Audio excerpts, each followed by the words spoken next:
Imagine being told you're invincible, that your spirit cannot be conquered, only to find yourself stranded on a hellish island, starving, sick, and hunted by an enemy that has endless bullets and a machine for every problem. This was the nightmare that broke Japan's best soldiers at Guadalcanal.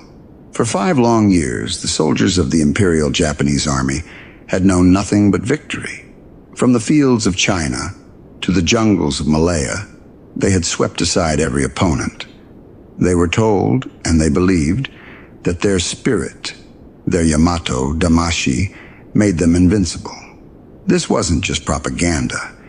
It was a deeply held conviction, proven on a dozen battlefields. So when they were sent to a remote, God-forsaken island in the Solomons called Guadalcanal, they expected another swift victory. They had been told the Americans they would face were soft, spoiled by lives of comfort, and would surely break and run at the first taste of real combat. But they weren't just facing Americans. They were facing United States Marines. And these weren't the peacetime soldiers of old. These were young men forged in the hardship of the Great Depression.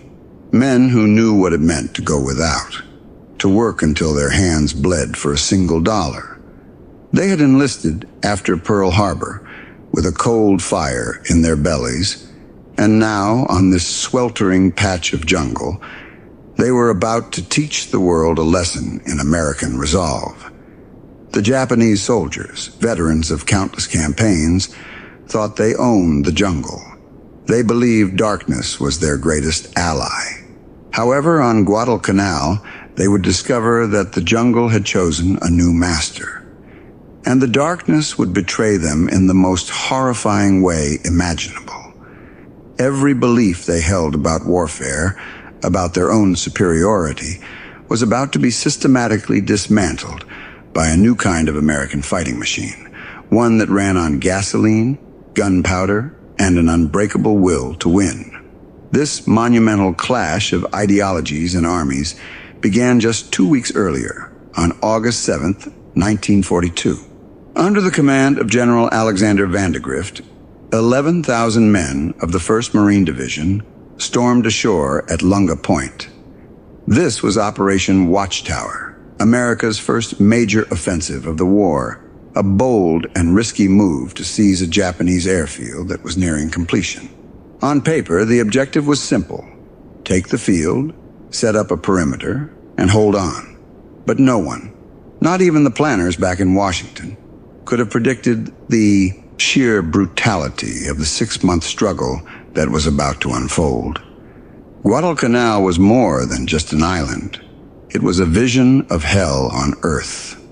90 miles long and 25 miles wide, its interior was a fortress of 8,000-foot mountains shrouded in constant cloud. The coastal plain where the fighting would take place was a nightmarish landscape of razor-sharp kunai grass, suffocating swamps, and triple canopy jungle so dense you could lose sight of a man standing 10 feet away. The heat was a physical enemy. It was a wet, heavy blanket that never lifted, with a humidity that clung to you, making every breath a struggle. And then there were the insects. Mosquitoes rose from the swamps in thick, black clouds, so numerous that men would breathe them in. They carried malaria, a disease that would prove to be an even more relentless foe than the Japanese. The rivers looked picturesque, but they were teeming with parasites that brought dysentery and a host of other tropical illnesses that would cripple thousands. Yet in those first few hours, the landing was almost anticlimactic. The 2,800 Japanese construction workers and naval troops, completely caught by surprise, melted into the jungle. They left behind everything: tools, trucks, food, and most importantly, the nearly finished airfield. By the next day, American engineers were hard at work, and they named it Henderson Field, in honor of a Marine pilot lost at Midway. Within days, the first American planes landed, and the Cactus Air Force, as it would come to be known, was born. If you find these stories of American grit and ingenuity, As important as we do, a simple click on the like button lets us know we're bringing you the history you want to hear. It truly helps us share these incredible accounts with more people. But the Japanese were not an enemy to be taken lightly. Their response came from the sea, and it was devastating. On the night of August 9th, Vice Admiral Gunichi Mikawa led a force of cruisers and a destroyer on a daring raid. In what became known as the Battle of Savo Island, the United States Navy suffered its worst defeat in history.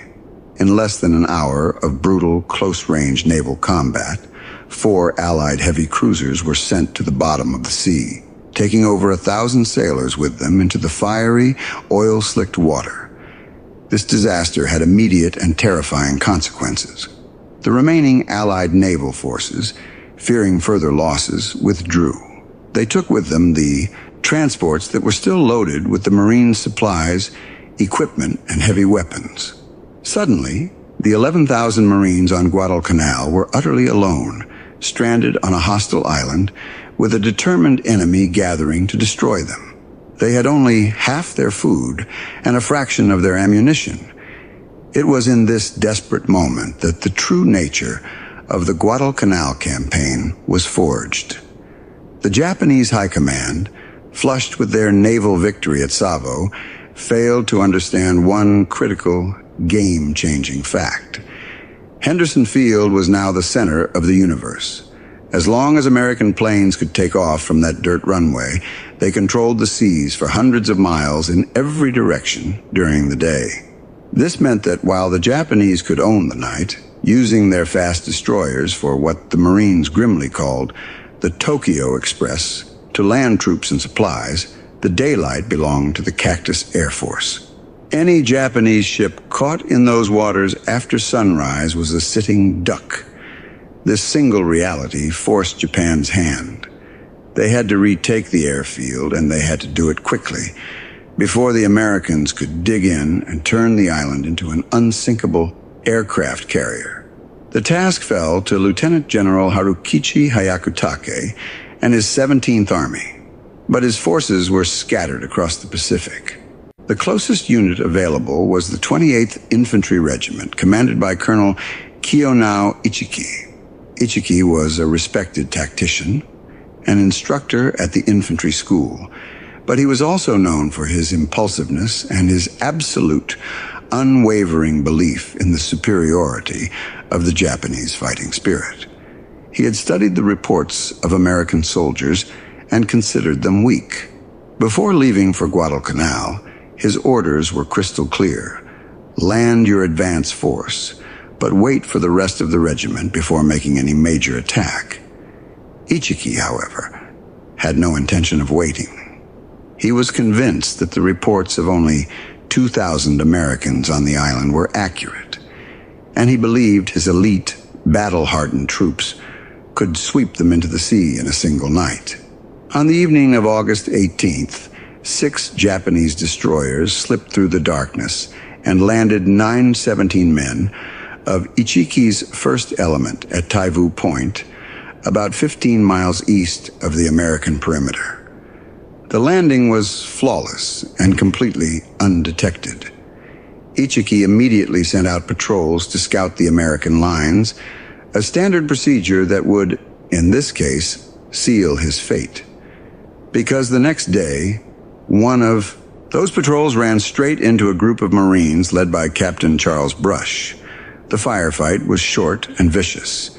The Marines, using their semi-automatic M1 Garand rifles, outgunned the Japanese patrol, killing 31 of them. More importantly, they captured documents, maps, and orders that revealed Ichiki's plan and, crucially, confirmed that the Japanese were operating under the dangerously false assumption that they faced only a token American force. Captain Brush raced back to the perimeter. When General Vandegrift saw the captured documents, he knew exactly what was coming.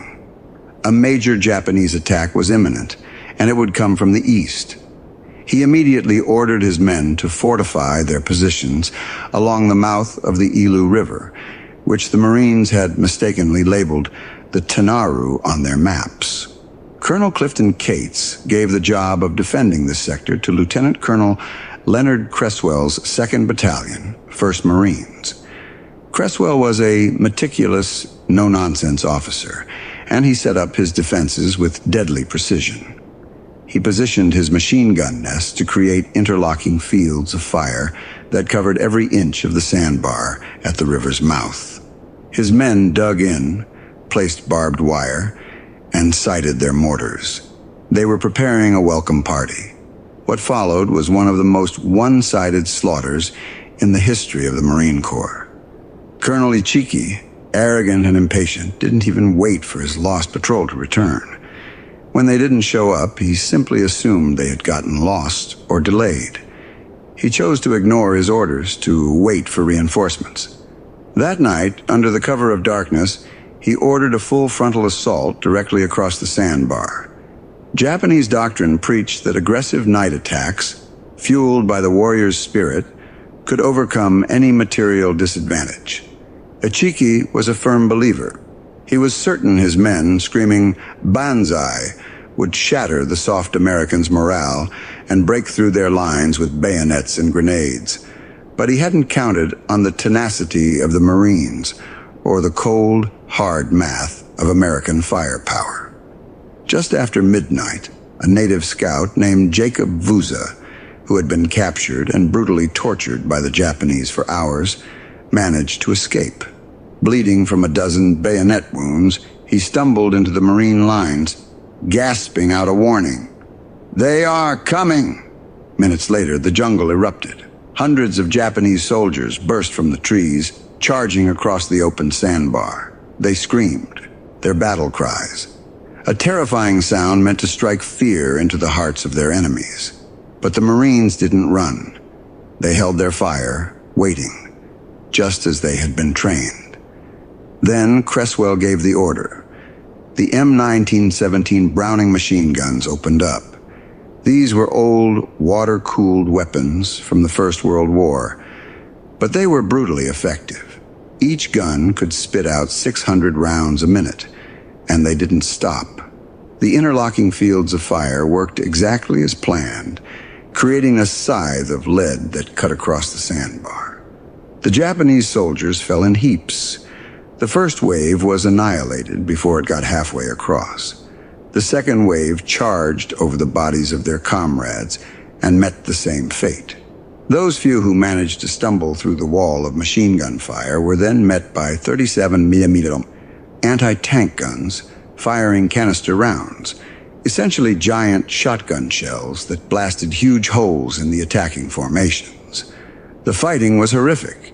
For hours, the Japanese continued their suicidal charges.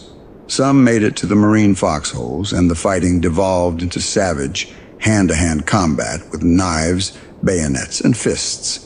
But the line never broke. As the sun began to rise, the scale of the Japanese disaster became clear. Over 800 of Ichiki's men lay dead or dying on the sandbar. The river, which the Marines had nicknamed Alligator Creek, was choked with bodies. But the ordeal wasn't over for the survivors. As daylight spread across the battlefield, General Vandegrift ordered a counterattack. 5 M3 Stuart light tanks rumbled across the sandbar and began a grim cleanup operation in the coconut grove, where the remaining Japanese soldiers had taken cover.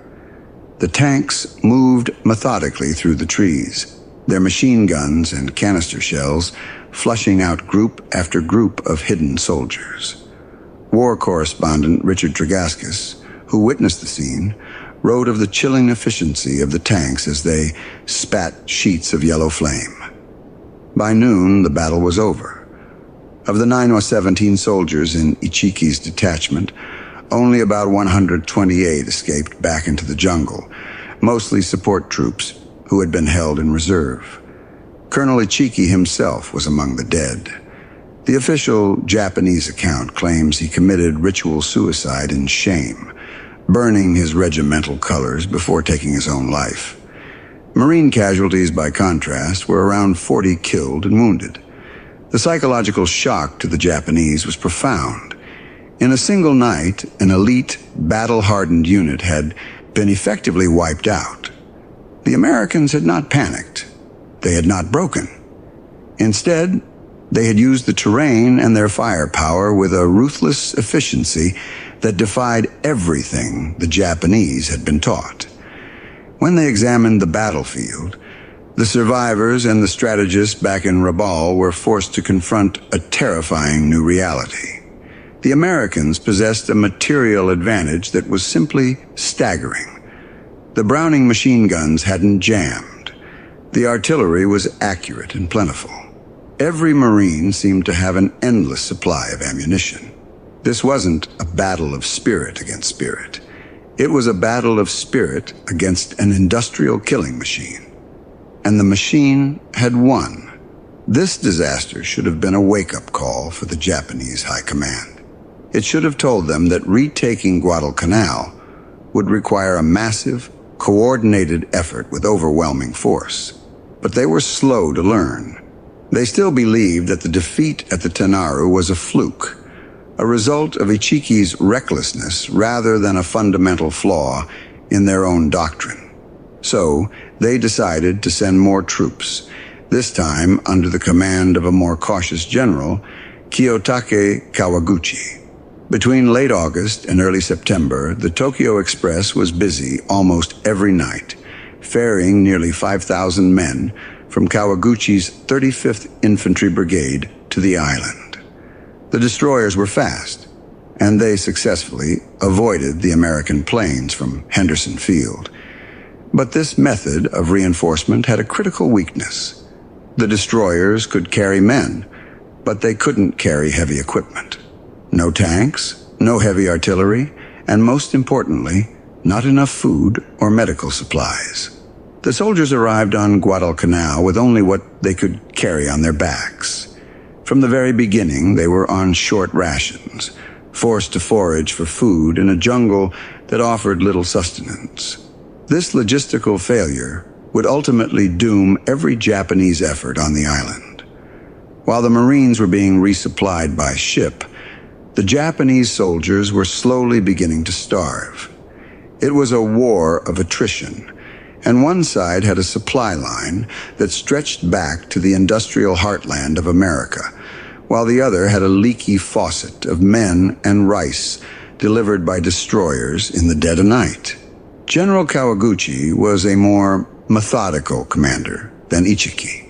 He spent weeks gathering his forces and planning his attack, which he set for September the 12th. His plan was far more sophisticated. He would launch a three-pronged assault. One force would create a diversion on the coast while the main body of his troops would march through the dense inland jungle to attack what his intelligence suggested was the weakest part of the American perimeter, a long, grassy ridge that ran south of Henderson Field. This ridge, he believed, was the key to unlocking the American defenses. It was a sound plan, based on good intelligence. But what Kawaguchi didn't know was that the Marines had intelligence of their own. Lieutenant Colonel Merritt Red Mike Edson, commander of the elite 1st Raider Battalion, had led a raid on a Japanese supply base a few days earlier.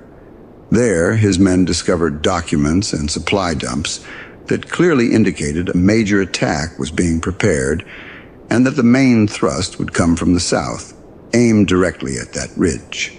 Edson, a legendary figure in the Marine Corps, immediately saw the danger and the opportunity. He went to General Vandegrift and requested permission to move his battalion onto the ridge to set up a defensive position. Vandegrift agreed. On September 10th, Edson moved his 840 raiders and paramarines onto the ridge. For 2 days, they dug in, just as Cresswell's men had done at the Tenaru. They cleared fields of fire, positioned their machine guns for interlocking fire, and registered their mortars on all the likely avenues of approach. The artillery of the 11th Marines plotted their targets. They knew the Japanese were coming, and they were turning the ridge into a death trap. The ridge itself was a 1,000-yard-long spine of coral, with 3 distinct knobs. It was covered in tall kunai grass, offering little cover. On either side were deep, jungle-choked ravines, perfect for an infiltrating force to use under the cover of darkness. It was a place that would soon earn the name Bloody Ridge. On the night of September 12th, the attack began. Kawaguchi's men, using the jungle ravines for cover, began to probe the marine lines looking for a weak spot. The fighting was confused and desperate from the very start. Japanese soldiers would suddenly appear out of the darkness, hurling grenades and charging with bayonets. The Marines fought back with everything they had. But Edson's preparations paid off. Whenever the Japanese massed for a major push, the Marine mortars and artillery would rain down on them, shattering their formations. The 11th Marines fired over 2,000 shells that night, creating a curtain of high explosives that the Japanese could not penetrate. The fighting on the ridge was some of the most savage of the entire war. Sergeant John Basilone became a legend that night. Manning a machine gun section, he fought off wave after wave of attackers. When his gun crews were killed or wounded, he kept firing alone. He ran through enemy fire to retrieve more ammunition, repaired jammed guns in the dark, and at one point, when a position was overrun, he used his .45 pistol to fight his way back and retake it. For his incredible bravery, he would later be awarded the Medal of Honor. As dawn broke, the Japanese attack had stalled, but it wasn't over. Kawaguchi still had fresh troops. Edson, knowing they would come again, pulled his battered lines back, consolidating his position on the last hill of the ridge, the one closest to Henderson Field. Vandegrift rushed reinforcements, and by nightfall on September 13th, the Marines were ready for the second act. The fighting that night was even more ferocious. Kawaguchi, desperate for a breakthrough, threw everything he had at the Marine lines. His soldiers charged with a suicidal bravery that stunned the Americans. Some attacks got to within a few yards of Edson's own command post. At the most critical moment, Edson himself stood on a crate, exposed to enemy fire, shouting encouragement to his men, urging them to hold the line. "Marines live forever!" he yelled, his voice cutting through the din of battle. And they held. Once again, the combination of determined defense and overwhelming, precisely coordinated firepower was too much for the Japanese. By the morning of September 14th, Kawaguchi's offensive had collapsed. The grassy slopes of Bloody Ridge were littered with the bodies of more than 800 Japanese soldiers. The Marines had suffered heavily too, with over 100 killed and 200 wounded. But they had held the key to the entire island. For the Japanese survivors, the shock was even greater than at the Tenaru. They had used sophisticated infiltration tactics, they had fought with incredible bravery, and they had still been systematically destroyed. The diaries they left behind all told the same story. They had come expecting to fight men, but instead they had fought a machine of artillery, mortars, and machine guns that seemed to know exactly where they were at all times. The battles of the Tenaru and Bloody Ridge set the pattern for the rest of the campaign.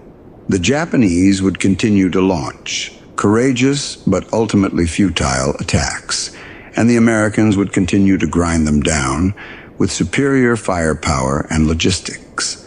But the fighting was only one part of the horror of Guadalcanal. The environment itself was killing men on both sides with a terrible impartiality. By December, over 8,000 Marines in the 1st Division had come down with malaria.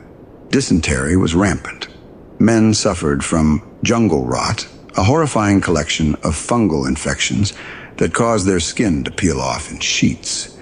But as bad as it was for the Americans, it was infinitely worse for the Japanese.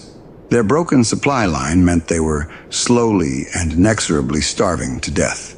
Rations were cut again and again until a single rice ball was meant to last an entire day. Medical supplies were non-existent. Wounded men died of simple infections.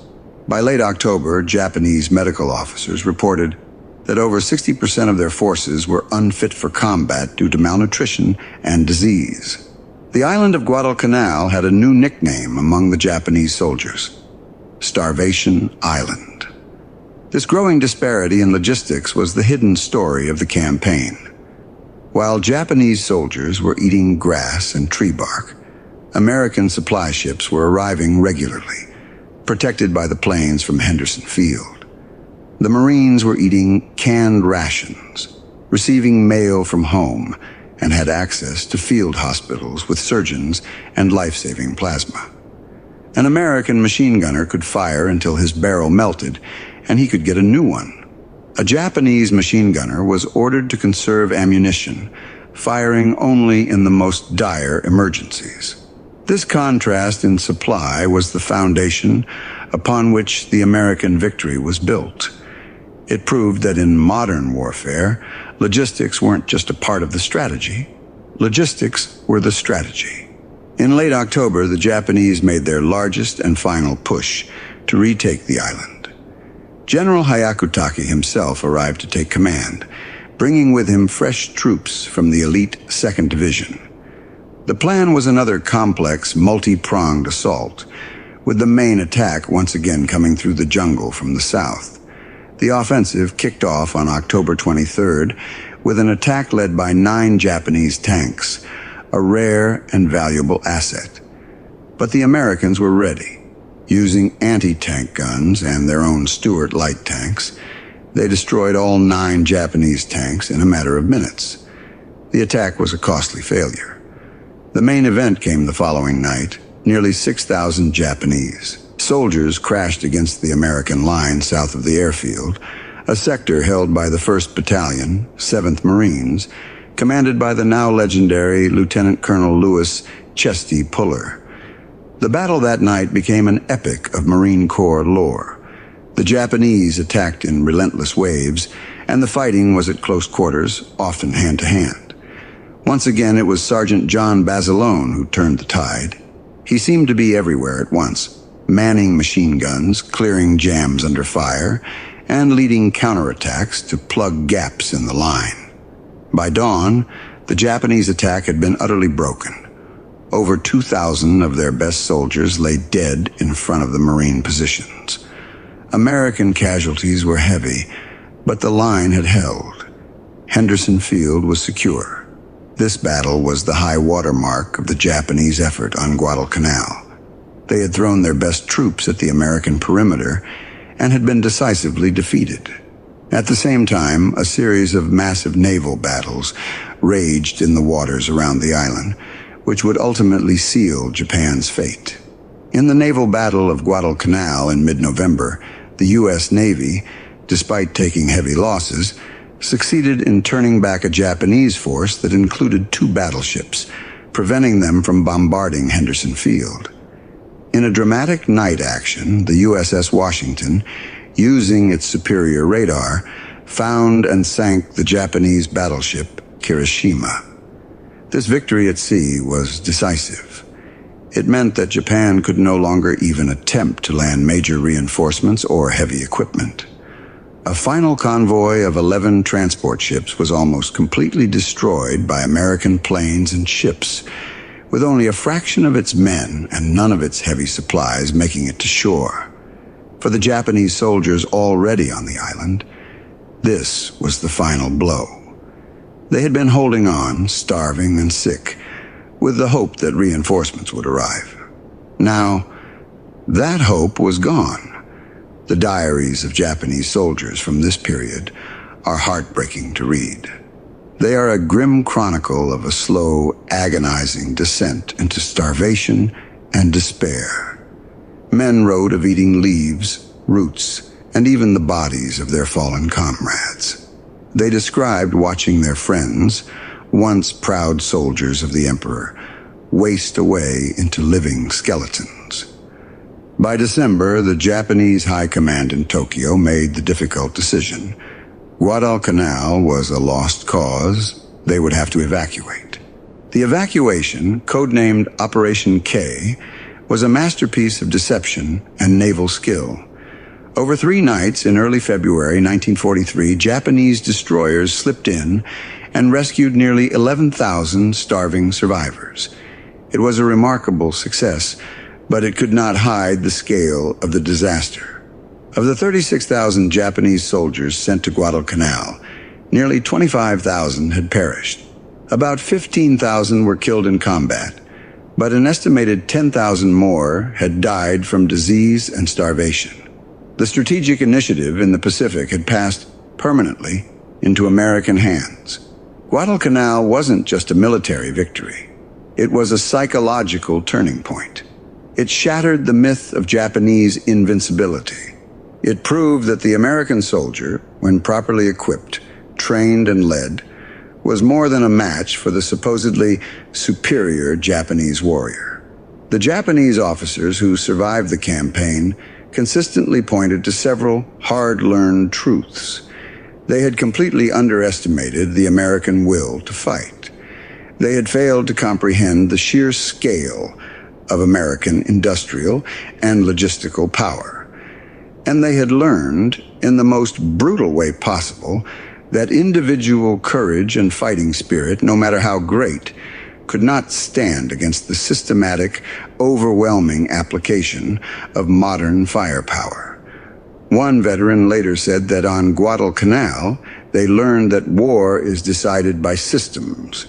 America had a system for everything, for supply, for medical care, for artillery, for air support.